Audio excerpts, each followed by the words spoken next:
Good evening. My name is Sunny Robinson. I want to welcome everyone who is joining us in our viewing audience tonight. I'm the co-chair of the Gloucester Coalition for the Prevention of Domestic Abuse and Sexual Assault, along with Nikki Rishon Scholl. And tonight we're going to be talking about our upcoming event and educational awareness around 1 Billion Rising. Let me first introduce our other guests tonight. So you are? My name is Ross Steinborn. And you work with whom, Ross? I'm with the YWCA North Shore Crisis Center. Okay, great.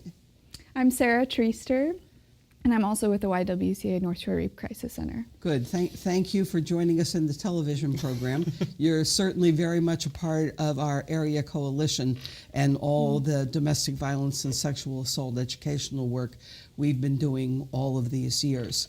Why don't we start with the two of you telling us a bit about your organization and the work that you've been doing and how that relates to 1 Billion Rising. Yeah, absolutely. So I'm actually going to start with our prevention education work, and then Sarah can take on some more of the direct service work that we do. So our office is in Lynn, but we serve the whole North Shore, including the Cape Ann area.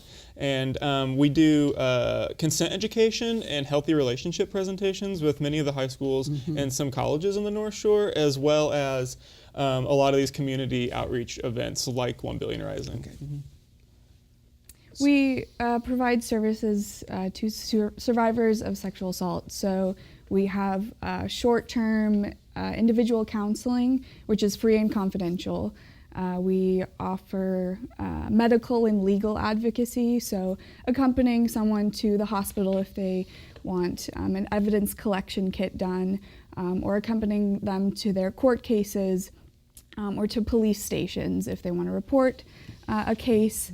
And we also have a 24-hour hotline. So that's our crisis hotline, 24/7. People who are in crisis mode or experiencing, symptoms of PTSD or anxiety due to their trauma from sexual assault, we are there to help them 24/7. So. Okay, so what's 1 Billion Rising? What's that all about, and how does that relate to the work of your organization? Yeah, so 1 Billion Rising it's like the fourth year now in Gloucester? Actually, I think it's the fifth. Fifth year, oh Right, wow. right. So I've been doing One it of them got snowed out, Okay, but it's the fifth attempt. Fair enough. Right. I've been working with you guys, with the coalition now for, I think this is my third year doing Right. it. 1 Billion Rising is an international coming together of women about domestic violence and violence against women. And that's more focused on the sexual assault aspect than other programming that we all do. And it's also kind of focused on that international aspect too. So we're one site of hundreds, if not thousands, across the nation who do activities on this day. Right. You want to add anything to that, Sarah? I think you've covered it all, yeah. I think let's just step back and make sure we give credit where credit is due, because the whole concept of 1 Billion Rising is the work of Eve Ensler. Right. And it really started with V-Day, sort of looking, and is generally on Valentine's Day, so that the V-Day ends up having the double meaning of giving new importance to Valentine's Day, an expression of love, but also to ending violence. So the whole awareness of 1 Billion Rising is to, in fact, end violence against women and girls. And it's really an incredibly wonderful thing that the local organizations here in Gloucester have responded, not only in Gloucester, but other communities of the North Shore, have responded by joining this worldwide global effort to end violence against women. Yeah. Do you want to mention any other communities that the Rape Crisis Center is doing 1 Billion Rising events in? So in April, we'll do quite a few events around Sexual Assault Awareness Month, but actually Gloucester is one of the only communities in the North Shore that does a focused 1 Billion Rising event that we work with, Okay. which makes it actually a special event to work with in the North Shore, because a lot of our focus is on Sexual Assault Awareness Month in April. Right. I think it's really important to pick up on what you were saying, Ross, in terms of who some of the other community partners are that always respond to our domestic violence awareness or sexual assault awareness programs. And certainly it starts with the mayor. Mayor Safathia Romeo Taken has a very strong supporter and will be welcoming us at City Hall again this year for our 1 Billion Rising event. And we're always well supported by the entire police department and the entire school department. I actually had the opportunity to talk to the police chief face to face this morning, and he said, as always, we'll be there. Great. So 1 Billion Rising has been an annual event for many years here in Gloucester for 5 years.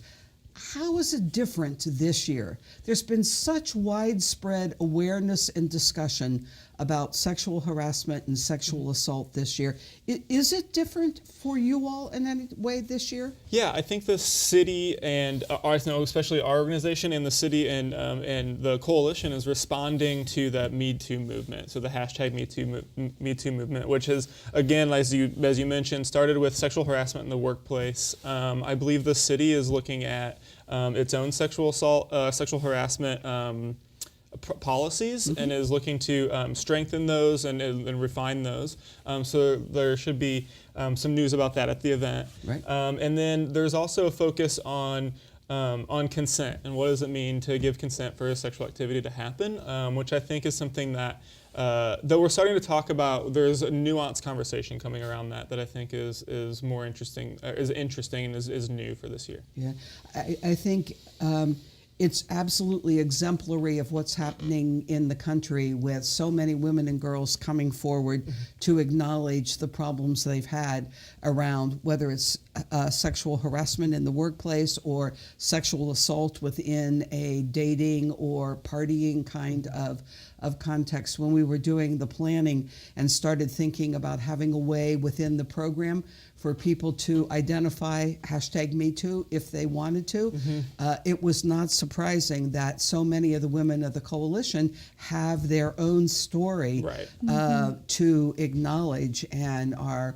welcoming the opportunity to make that acknowledgement. Not that we're going to tell all of those stories at the event itself, but the depth and breadth of the frequency of sexual harassment or sexual assault is quite startling. And even though we're not going to have the opportunity to tell all those stories of women, but everybody who comes will be able to participate and be able to say, if it is something that's evolved in them, we'll be able to participate saying Me Too by holding up a sign of hashtag Me Too at moments in the program as well. So it's a great way to participate and to find some empowerment and community in that.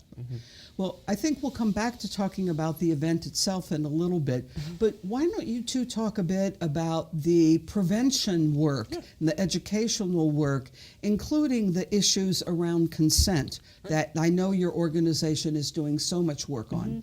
Yeah, so we have been doing consent education for a few years now, and we've really started to refine what that curriculum looks like, because we've been finding in our own conversations with high school students and with younger college students that consent is really, really important, that up front getting consent from somebody for sexual activity, but that it doesn't just stop there, right? And that's one of the confusions that we're starting to see when we talk to people is, you know what, is this idea that we like to call that consent is reversible. So it can be, I can change my mind, or I can think that I wanted something, and then when I started to do it, I didn't actually want to do that, right? And what does that look like when that happens is kind of what we're starting to think about a lot now. So. Yeah, and introducing the idea of consent as reversible, as Ross said, and continual as an ongoing process, not just, a one and done, that's it. So always kind of checking in, continuing that process of consent. Yeah. I think the whole issue of consent is something that needs so much discussion because consent for what level of engagement in a relationship I think is enormously different for men and for women. And I think that's been true down through the generations. Obviously I'm quite a few years older than you all, but even in my youth, it was an issue. When you agreed to go out on a date, the woman thought she was agreeing to go out on a date. And it was not always clear that if it was a heterosexual relationship or even a homosexual relationship, that the assumption was the same on the other side. So how do you all experience these differences, the gender differences in the issues of consent? Yeah, I'm really glad you brought that up, actually. So one of the things that's really has really pushed us into looking at these gray areas more, these kind of confusing, what tend to be confusing areas about consent, is the Aziz Ansari story, where I think part of what's going on in that Aziz Ansari story is what you bring up, is that young men are socialized to think of consent as a one-time thing, where young women are taught or learn to think about consent as an ongoing process. And so, for example, and people don't know, the Aziz Ansari, the comedian, it was reported that he asked a woman named Grace out on a date and then asked her to go back to his place. And he read, because this is how men are socialized, he read, hey, do you want to go back, the yes to go back to my place as consent for sex. Whereas she meant, when she said yes, I'm going to go back to your place, is I like you and I want to keep hanging out with you. I'm not ruling out sexual activity, but it's not consent for that yet, right? It's one thing in a process. And that confusion between those two, that misunderstanding is, I think, what led to that situation, her feeling violated in the end. Yeah, and I think that there are real differences in assumption also between the amount of making out, if you will, in terms of how that gets read differently with some gender differences. Do you want to comment at all on that? I think and I think it can be very challenging, especially for younger folks, for high school students or college students, when you're really starting to learn who you are. Right. So you're really starting to learn your own boundaries, your own desires, your own kind of values and ethics around sexuality. And when those two things collide, it's really with another person. So you might have one set of boundaries or one set of values, and they have another, and that takes a lot more communication than just yes or no at one moment, you know. So how are you working with? You work with many different age groups. You're working some in high schools, you're working some in university settings, and then I'm sure you're working either in support groups or individually in a counseling situation with people of all ages. Are you addressing the consent issues in different ways at all in those different age groups? Well, Sarah, you guys are working with Girls Inc. and Lynn quite a bit, right? With the younger students. Do you guys address boundary issues at all with them? Absolutely. So we are doing a program called Me, Myself, and I with Girls Inc. Right. This term, it's with 8th grade girls. And in a few of our past sessions, we focused on boundaries, our own boundaries, understanding what those are, and understanding others' boundaries. And we do various exercises, shaking people's hands. How does that feel? Asking to shake someone's hand before you do it, negotiating that, what it feels like when someone crosses into your personal space, and kind of questioning how that translate into consent, and just getting to know your own boundaries. So we definitely have different ways of tackling the issue of consent and bringing it to young girls' minds, because I think that's really important. So. And how do young people express their dilemmas around the consent issues in the context of wanting to date and wanting to get to know somebody better? Are there particular things that stand out for you when you think about how that gets expressed? It's hard to say, especially with these 8th grade girls. We've just kind of started to get to know them, but this is kind of the age where they are starting to date, starting to express interest. So we are trying to acknowledge that and let them know that what they're feeling is valid, what they're feeling is okay, but teaching them the skills to have healthy relationships and know what healthy relationships look like, so that they can move forward in the best way possible. And you mentioned our counseling as well. So our counseling kind of takes this empowerment model to the individual level, and so helping somebody find like their path for healing once the boundary has been broken, or once they have been assaulted or even harassed. Trying to refine those boundaries and help them empower them to find a healing process. So. It all kind of comes together. So another piece of, I think, what's become much more visible in people's awareness this year is not just the frequency of sexual harassment or sexual assault, but the role of the potential bystander.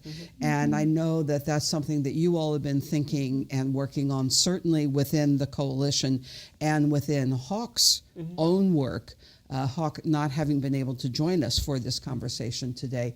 So how are you working around bystander issues? What do you suggest to someone who is witnessing even low-level sexual harassment all the way up to the real potential for witnessing what you are fearful might be turning into a sexual assault? Yeah, so part of our curriculum we talk about what we call the pyramid of violence, and at the top of that pyramid is physical harm, rape, sexual assault, sexual harassment, stalking. But those activities are where a minority of people commit those violent acts. Those acts are supported by the culture that we all kind of create. And so the first part of, I think, bystander intervention is realizing is critiquing the way in which we maybe contribute to that. So through language, sometimes we talk about sex in violent terms, and so disconnecting sex from violence is a big thing, or disconnecting sex from a competition. And a lot of times we hear about like the baseball metaphor, first base, second base, and all of that. And when you put sex in a metaphor like that that's competitive, then that means there's a winner and a loser in any sexual. And so thinking about the ways that we go about thinking about sex, I think, is the first step on how we could do that. And then if you're, for high school students or college students, if you're out at a party or something, you see something, or even if you're an adult and you're having people over and you see a friend treating somebody in a way that makes you uncomfortable, is to speak up for that person. If it's a friend of yours who's making somebody else uncomfortable, call that person out and say, hey, I don't think you're treating this person appropriately. And then if you see somebody and you don't know them, maybe you're a stranger, and you see somebody who maybe has had too much to drink being led away by somebody, you could just check in. And honestly, not to admit this, but I've been left with my partner on an occasion where one of us maybe had too much to drink, and if somebody just checked in with us and said, hey, how are you guys doing tonight? It'd be pretty obvious that we belong together, right? That we're comfortable with each other, that no one's taking advantage. And I feel like those dynamics would be way off if somebody was trying to take advantage of somebody.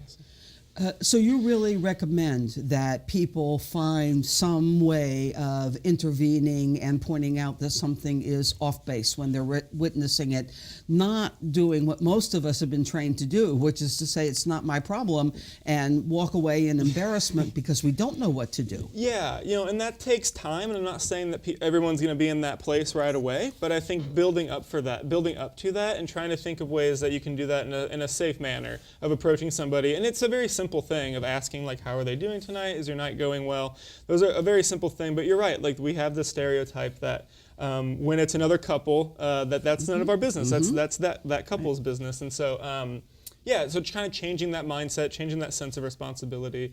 It takes work, but I think it's an important step. Right. So how about something that is indeed perhaps at a lesser level, the witnessing sexual harassment in the workplace? What's your concise advice to what a fellow employee can say to somebody else to defuse the situation? Did you have anything? I've been talking a lot. So. No, it's okay. I think it just goes back to that bystander intervention. If you see something that doesn't feel right to you, following that gut feeling, and bystander intervention can be applicable to sexual assault, sexual harassment, any kind of uncomfortable situation. And when I think about intervening, I like to remember the 3 Ds, which is helpful for me to kind of look over my options, what can be done. So distract, so either distract to prevent that situation from escalating, going further. Delegating, so if you're not comfortable yourself intervening, delegating, telling someone else and they can intervene. And then direct, so directly intervening yourself. And I think in the workplace, there are a lot of factors that come into play. Losing your job or so many different things can prevent someone from stepping forward. But again, that bystander intervention, right, one of those right, I think right. could definitely help. Yeah. Maybe this is a good place to, in fact, mention our Safe Sites potential option here in Gloucester. One of the things that the Coalition and Hawk and the Rape Crisis Center did together maybe 3 or 4 years ago was particularly along Main Street, to walk Main Street and invite many of the retail shop owners to designate themselves a safe site, so that if someone was experiencing sexual harassment on the city streets, they would know that they could pop into that store. And not that the store would serve as the police or anything like that, but the store would be welcoming them. The person could say, I'm not feeling comfortable because of X, Y, and Z happening on the street. Can I use your telephone? Can I call a friend to come and meet me and pick me up? Or in fact, I'm really being bothered by someone on the street. May I use your telephone to, in fact, call the police? So still, all along Main Street, you will find many, many stores with the Safe Sites designation posted on them. Great. You were going to say something else, Ross.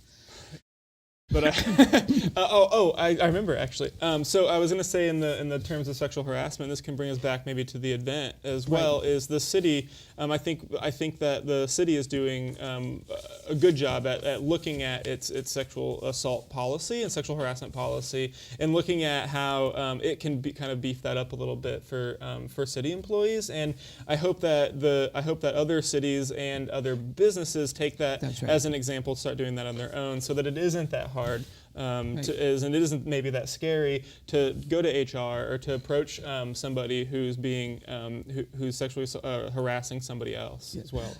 I think it's important to add to what you're saying that the City of Gloucester's decision to review and strengthen their sexual harassment policy started way before the Me Too movement, as it got strengthened and out there more this year. So I really agree with you that the city deserves great credit for taking that leadership, and I hope, in fact, it is a stimulus to other businesses in the area to review their policies and practices around sexual assault. I think time is moving right along on us. I think we should talk about the event a little bit. So when is it happening? What's the program? Who's invited? It is on Valentine's Day at 3 p.m., if I remember correctly, and at City Hall here in Gloucester. And so to be in the rotunda, so you just walk in, anyone's invited in the community, just come in and it's right there. You don't have to go to any offices, right there in the first floor rotunda. We invite all guests. So the beginning of the 1 Billion Rising is kind of a ruckus noise making, being heard, 1 billion people rising up, being heard on this issue. So we invite any guests to bring noisemakers and pots and pans. And there should be some wonderful music and great speakers as well. Right.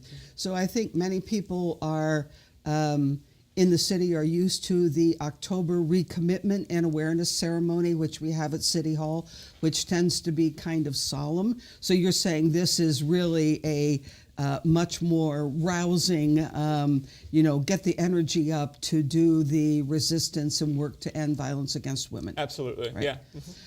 I think we should mention that local recording artist Megan Wolf will be joining us and will be performing some music, and local advocate and actor Laura Crook will also be there talking from her perspective and as a survivor, indeed, of what people can do to become empowered and really do empowering, well-informed, effective education and resistance in the midst of issues of sexual assault.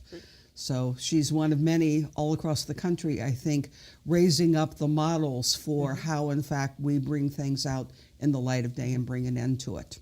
Yep. So what was that time and place again, Ross? That was 3 p.m. February 14th, Valentine's Day, at City Hall here in Gloucester. Great. I think it's important that we also take a couple of minutes to identify the resources that are available to people in the greater Cape Ann North Shore area if they are experiencing or even have questions about whether they are experiencing sexual assault, sexual harassment, domestic violence. Sarah, maybe you would start and talk about those resources for your organization. Absolutely. So the 24/7 hotline number that I mentioned before, that number is 800-922-8772. And again, 24/7, it can be anonymous. Any questions, going through crisis, it can be a very helpful resource. So for domestic violence, so that's kind of, our number is very particular to sexual violence. So for domestic abuse or intimate partner violence, you would want to call HAWK. And their 24/7 number is 1-800-547-1649. And then their local office is 978-283-8642. I think it's a good opportunity to mention that Shayna Doberman has just within the last month or so come on board as the local staff person for the Hawk office. And I believe her days are mostly Monday, Tuesday, and Thursday that she is in the Hawk office. That's great. So we had a few months when there wasn't a local staff person, and we're really glad to have Shayna back and participating in the coalition with us. The other resource I think we really need to make sure people are aware of is the Gloucester Police. We are very fortunate in Gloucester over many years to have really been working on the community relationship with the police department so that the level of response to both sexual assault and domestic violence is in fact much higher and much more attentive and very respectful for people who are calling with concerns. Obviously, if it's an emergency, the number to use is 911. If it's a non-emergency situation in which you want to be talking about one of those situations, then it's 978-283-1212. So again, here is our event upcoming on February 14th, 3 p.m. at Gloucester City Hall, and we hope everyone of all ages in the community will come join us, bring their noisemakers, and in fact know that you can acknowledge a Me Too situation if you want to. Thank you.